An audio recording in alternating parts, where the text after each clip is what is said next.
Today we gonna talk about कि जब भी हम ट्रेड करते हैं on any of these Indian exchanges हमें कौन सी फ़ीस पे करनी पड़ती हैं और कितनी पे करनी पड़ती हैं। तो आज इस वीडियो में हम यही देखेंगे कि कौन कौन सी ये फ़ीस है, डिटेल में इनको डिस्कस करेंगे एंड कौन सा एक्सचेंज हमसे कितनी फ़ीस चार्ज करता है, इसको भी हम इस वीडियो में पूरी तरीके से समझेंगे। Hey guys, this is Mohammad Shoaib back again with another video. Please do like it and do not forget to subscribe our channel. तो जब भी हम ट्रेड करते हैं किसी भी एक्सचेंज के ऊपर, यानी मतलब हम कुछ खरीद रहे हैं या बेच रहे हैं या इनफैक्ट कोई और सर्विस का इस्तेमाल कर रहे हैं, जैसे कि हम विड्रॉ कर रहे हैं अमाउंट या डिपॉजिट कर रहे हैं अमाउंट, मतलब तो हर इस सर्विस के लिए जो एक्सचेंजेस हैं हमें कुछ ना कुछ चार्ज करते हैं, कुछ फ़ीस हमें पे करनी होती है। तो कौन कौन सी ये फ़ीस है, इसको चलिए पहले हम डिस्कस कर लेते हैं। तो सबसे पहले जो फ़ीस है that is the deposit and withdrawal fees. तो डिपॉजिट एंड विड्रॉल जैसे नाम से ही समझ में आ रहा है, डिपॉजिट फीस वो होती है कि जब हम किसी बैंक से कुछ फंड्स को लेकर गए एक्सचेंज में, या किसी वॉलेट से या दूसरे एक्सचेंज से हम किसी एक्सचेंज के अंदर फंड्स लेकर आए, मतलब बेसिकली हमने डिपॉजिट किया, तो वहाँ सेटलमेंट में कितना हमें वो एक्सचेंज चार्ज कर रहा है। तो this is known as the deposit fees.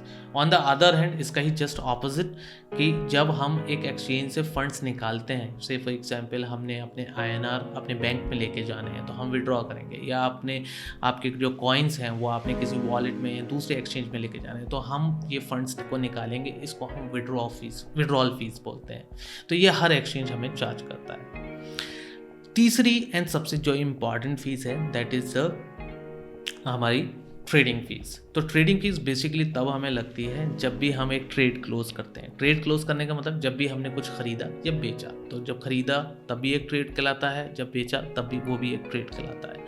तो अब क्या हो रहा है कि जब भी एक ट्रेड कंप्लीट होता है वहाँ पे एक ऑटोमेटिकली जो एक्सचेंज है वो उसमें इंक्लूडेड ही दिखाता है और वो फीस हमसे चार्ज कर लेता है। यानी मतलब जो अमाउंट हमें दिख रहा है वो ट्रेडिंग फ़ीस कटने के बाद ही हमें दिखता है, तो हमें अलग से उसको कैलकुलेट करने की ज़रूरत होती नहीं है। तो बेसिकली जो ये डिफरेंट जो एक्सचेंजेस हैं ये डिफरेंट इनकी ये जो ट्रेडिंग फ़ीस है, और ये बहुत मैटर करती है। जो लोग इंटरडे ट्रेडिंग करते हैं, यानी मतलब जो बहुत ज़्यादा ट्रेडिंग फ्रिक्वेंटली करते हैं, वहाँ ट्रेडिंग फ़ीस मैटर करती है, नो डाउट। तो अब जो ट्रेडिंग फ़ीस है ये फर्दर कैटेगराइज कर दी गई है into maker fees and taker fees. तो पहले कंसेप्ट हमें समझना पड़ेगा कि ये मेकर एंड टेकर का जो कंसेप्ट है ये है क्या बेसिकली। तो स्क्रीन पे जैसे आप देख सकते हैं, मैंने एक स्क्रीनशॉट आपको शो किया है ऑफ एन एक्सचेंज कि कैसा एक इंटरफेस होता है। लेफ्ट हैंड साइड पे आपको एक रेड कलर का कॉलम दिख रहा होगा, एक ग्रीन कलर का कॉलम दिख रहा होगा उसके नीचे। तो ये बेसिकली एक ऑर्डर बुक है। तो मेकर एंड टेकर का जो कंसेप्ट है वो डिपेंड करता है ऑन द ऑर्डर बुक।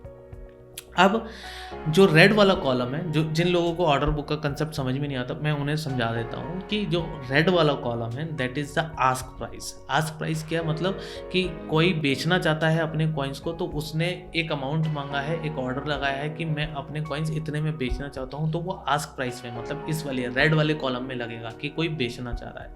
कोई खरीदना चाहता है कॉइन और उसको कोई ऑर्डर समझ में नहीं, तो वो एक बिड लगाता है कि मुझे इतने में एक अपना एक दिमाग में एक अमाउंट सोच के बैठा है कि मुझे यार इतना में खरीदना है ये कॉइन, तो वो ग्रीन वाले में लगेगा ऑर्डर, तो वो बिड प्राइस होता है, ask price and bid price. तो अब यहाँ पे मेकर एंड टेकर का कंसेप्ट समझते हैं कि तो मेकर बेसिकली क्या होता है कि से फॉर एग्जांपल आप एक्सचेंज पर गए और आपको फॉर एग्जांपल कोई कॉइन खरीदना है। अब ऑलरेडी आपने ऑर्डर बुक को देखा, ऑर्डर बुक में अलग अलग रेट लगे हुए हैं। किसी ने कहा कि मुझे एक कॉइन का 100 रुपये चाहिए, किसी ने कहा 200 चाहिए, 300 चाहिए, अलग अलग जो भी प्राइस है।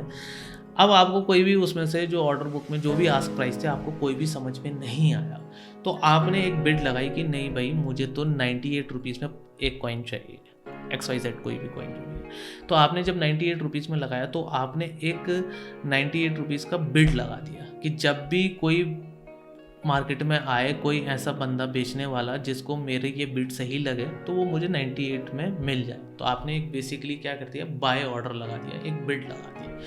तो आप बेसिकली यहाँ पे क्या बन गए हैं, मेकर बन गए हैं। ठीक है, कि आपने कहा कि मुझे ख़रीदना है। अब कोई बंदा आता है, उसे लगता है यार 98 में उसे पैसे की ज़रूरत है, फॉर एग्जांपल इसको ऐसे समझ लेते हैं, और वो आता है और उसे लगता है कि आपका जो प्राइस है, जो आप ऑफ़र कर रहे हैं वो ठीक है यार, 98 में ले लेना चाहिए।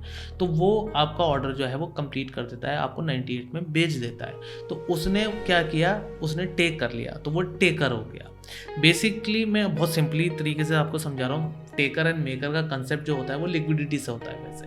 तो यहाँ पे क्या हुआ कि आप मेकर बन गए तो आपको मेकर फीस लगती है, और वो टेकर बन गया तो टेकर फीस लगती है। अब इसी केस में फॉर एग्जांपल आपने बिड नहीं लगाई होती, आप मार्केट में एंटर किए, आप खरीदने के इंटेंशन से में एंटर किए और आपने ऑर्डर बुक करी, और आपको लगा कि यार 100 रुपीज़ वाला जो किसी ने आस्क प्राइस है किसी का 100 रुपीज़, आपको लगा कि यार ये जो प्राइस है ठीक है, इसमें ख़रीद लेता हूँ, तो आपने बिड नहीं लगाई, वो ऑर्डर जो बनाया ऑर्डर था वो आपने फुलफ़िल कर दिया, मतलब आपने ख़रीद लिया। तो वो जो बंदा था जिसका जो आस्क प्राइस था वो मेकर हो गया, और यहाँ पे आप टेकर हो गए कि आपने एक ऑर्डर को ले लिया। तो बेसिकली आप इसको सेल और बाय में दोनों तरीके से देख सकते हैं। तो ये हमारा जो कंसेप्ट होता है मेकर एंड टेकर का होता है। तो यहाँ पर क्या होता था कि जब आप मेकर होते हैं तो बेसिकली आप एक तरीके से मार्केट से, एक्सचेंज से कह रहे हैं कि मैं इतनी लिक्विडिटी प्रोवाइड करूंगा, इसलिए वो आपसे थोड़ा कम पे चार्ज करता है। जो टेकर होता है वो लिक्विडिटी लेके चला जाता है मार्केट से, काइंड ऑफ एक तरीके से, तो वो इसलिए उसको एक्सचेंज थोड़ा ज़्यादा चार्ज करता है। लेकिन क्योंकि अब कंपटीशन बहुत ज़्यादा हो गया है, बहुत सारे एक्सचेंजेस आ गए हैं, तो यहाँ पर अब जो मेकर एंड टेकर फीस है वो ऑलमोस्ट सिमिलर कर दी है, और बहुत कम भी कर दी है। लेकिन आज से अगर 2 साल पहले की मैं बात करूँ तो मेकर एंड टेकर में काफ़ी डिफरेंस होता था, तो उससे फ़र्क पड़ता है, काफ़ी फ़र्क पड़ता है। इसलिए मोस्ट ऑफ द प्लेयर्स जो होते थे वो मेकर पे खेलते थे और बचते थे कि टेकर से बचा जाए, पहले होता था, लेकिन अब इतना फ़र्क नहीं पड़ता। तो चलिए, आई गेस आपको समझ में आ गया होगा। तो अब आते हैं मेन पॉइंट पर कि कौन सा एक्सचेंज हमें कितनी फ़ीस चार्ज करता है। तो सबसे पहले मैं बता दूं कि जो भी डेटा अभी आप स्क्रीन के ऊपर देख रहे हैं ये ऑफिशियली हमने इनकी वेबसाइट से निकाला हुआ डेटा है। कुछ डेटा ऐसा है जो इनकी वेबसाइट्स पर अवेलेबल नहीं था, लेकिन हमें मालूम है, तो वो हमने यहाँ पर शेयर नहीं किया है, लेकिन वो हम इस वीडियो में शेयर आपके साथ करेंगे। लेकिन इस इन्फोग्राफिक में वो डेटा अवेलेबल नहीं है, जो ऑफिशियली हमें नहीं मिला है। तो अब जैसे आप देख सकते हैं कि वजीरेक्स के केस में जब भी हम डिपॉजिट करेंगे, यानी मतलब कुछ अमाउंट हमने डाला, तो हमसे 4 से 6 रुपये का सेटलमेंट होता है। लेकिन मेरा जो पर्सनल एक्सपीरियंस है वो मैंने देखा है कि पूरा आ जाता है। वैसे तो मे भी हो सकता है कभी चार्ज करते हों, लेकिन क्योंकि ऑफिशियल डेटा है तो यानी मतलब कभी चार्ज कर लेते होंगे, कभी नहीं करते होंगे, आई डोंट नो। अब विड्रॉल चार्जेस में हमने INR इसलिए नहीं लिया क्योंकि मोस्ट ऑफ द एक्सचेंजेस ने वो डिस्क्लोज नहीं कर रखा है अपने INR कितना चार्ज करते हैं। जिनका डिस्क्लोज है वो हम आपको बता देंगे। अब यहाँ पे हमने इसलिए BTC को एक स्टैंडर्ड मानते हुए कि विड्रॉल फीस में BTC में कितना है। वैसे तो हर क्रिप्टो करेंसी का अलग विड्रॉल फीस होती है, यानी मतलब आप एथ करेंगे तो उसकी एक अलग फीस होगी, XRP की अलग फीस होगी, तो सबकी अलग अलग फीस है विड्रॉल फीस में, हर एक्सचेंज पे अलग है इनफैक्ट। तो वो आप वेबसाइट पे मतलब किसी भी एक्सचेंज पर जाकर उसके फ़ीस स्ट्रक्चर में जाके आप फाइंड आउट कर सकते हो कि कौन से कॉइन की कितनी फ़ीस है। तो वो इतना पॉसिबल नहीं था कि आपको हम डेटा इस वीडियो में दिखाएं। हमने एक ओवरव्यू सा एक कंसेप्ट आपका जो हमने एक ओवरव्यू दे दिया है आपको, आपका जो स्क्रीन के ऊपर आपको दिख रहा है, दैट्स इट, कि मेन हमारा जो डेटा है।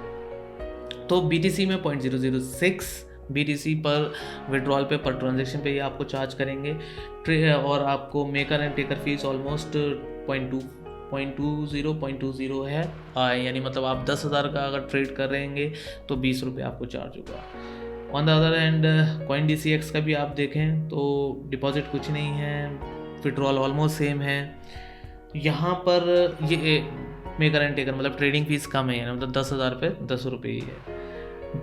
BitBNS जो है वो 0 है, BTC इनका थोड़ा कम है, 0.0005 है यहाँ पर। और अगर INR की बात करें तो CoinDCX भी INR में 0 क्लेम करता है कि हम 0 फीस लेते हैं अगर विड्रॉ कर रहे हो तो। BitBNS भी 0 क्लेम करता है अगर आप विड्रॉ कर रहे हो तो। लेकिन अगर आप को कुछ विड्रॉल फीस लगती है तो प्लीज़ कमेंट सेक्शन में शेयर करें कि कितनी है। ऑफिशियली ये डेटा अवेलेबल नहीं था। एंड लास्ट में काफ़ी विड्रॉल फीस होती थी, अब काफ़ी कम हो गई हैं वैसे बाय द वे। एंड यहाँ पर लेकिन जैसे आप देख सकते हैं मेकर एंड टेकर काफ़ी ज़्यादा है, तो मतलब 10,000 रुपये 25 रुपये है। कॉइन स्विच के वेयर में 0 है सब, लेकिन यहाँ पे हिडन चार्जेस हैं, तो ये आई गेस सबसे महंगा पड़ेगा अगर ट्रेड का 1 से 2% अगर वो ले रहे हैं तो इनफैक्ट आई गेस ये सबसे एक्सपेंसिव होगा ऑफ ऑल। ज़ैप पे जैसे आप देख सकते हैं कि इट्स लाइक डिपॉजिट भी 5 से 15 रुपये तक आपको चार्ज करते हैं, विड्रॉल फीस अगेन सेम ही है ऑलमोस्ट। एंड यहाँ पे ट्रेडिंग फीस में आप डिफरेंस देख सकते हैं कि मेकर मतलब 10,000 15 रुपये है और टेकर इस ऑलमोस्ट 25 रुपये 10,000 पे। तो यूनिकॉइन का जैसा आप देख सकते हैं कि जो डिपॉजिट है वो 0 है एंड विड्रॉल चार्ज इनका यहाँ डायनेमिक है, यानी मतलब 0.005 मेंशन कर रखा है इन्होंने, लेकिन ये अमाउंट पे डिपेंड करेगा कि अप एंड डाउन जा सकता है। ट्रेडिंग फीस में again 0.5% of the bitcoin trade का ये मतलब मानते हैं। तो बिटकॉइन ट्रेड की मैंने मानी, अलग अलग क्रिप्टोकरेंसीज का अलग अलग है, तो 0.5% यानी मतलब 10,000 पे आपको 50 रुपये का प्लस उसका जीएसटी, मतलब 50 रुपये का जीएसटी, तो यानी मतलब ऑलमोस्ट वो 13 रुपये के आसपास चला जाएगा। तो यानी मतलब 63 रुपीज़ की फ़ीस लगेगी इंक्लूसिव ऑफ जीएसटी। 10,000 के ट्रेड पर 63 रुपीज़ फ़ीस लगेगी, तो ये थोड़ा सा एक्सपेंसिव लग रहा है ना। उसके बाद अब जैसे बायू कॉइन का है, बायू कॉइन में आप देख सकते हैं it's saying that 0.0065 BTC and अगर INR का केस है तो 10 रुपये वो उन्होंने मेंशन किया हुआ है। एंड फीस अगेन 24 रुपये है इनकी 10,000 के ट्रेड पर। गयातस डिपॉजिट इज 0.006 BTC है विड्रॉल। एंड तो यहाँ पे देखिए मेकर एंड टेकर में थोड़ा सा डिफरेंस है, यहाँ पे 15 एंड 25 है, तो यहाँ पे जो जैसे ज़ैप पे में हमें दिखा था यहाँ पे भी हमें वैसा दिखा है। तो ये एक नया एक्सचेंज आया है जो आया है, दैट इज़ लेट्स क्रिप्टो।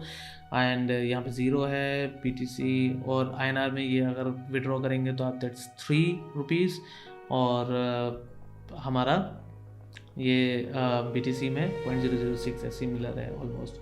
और ट्रेडिंग फीस यहाँ पे इन्होंने डिस्क्लोज नहीं किया, तो वो डेटा हम आपको शो नहीं कर पाए। तो होप ये वीडियो आपको पसंद आया होगा और जो डेटा आप ढूंढ रहे हैं वो मिल पाया होगा, जो चीज़ें आप समझ रहे थे वो आप समझ पाए होंगे। तो उम्मीद करता हूँ आपको ये वीडियो पसंद आया होगा, तो इसको प्लीज़ लाइक करें, शेयर करें। नए लोगों को तो एटलीस्ट जो न्यू बिगनर्स हैं बिल्कुल इंडस्ट्री में, उनको ये ज़्यादा से ज़्यादा शेयर करें और हमारे चैनल को सब्सक्राइब करें। फ़िलहाल आज के लिए थैंक यू।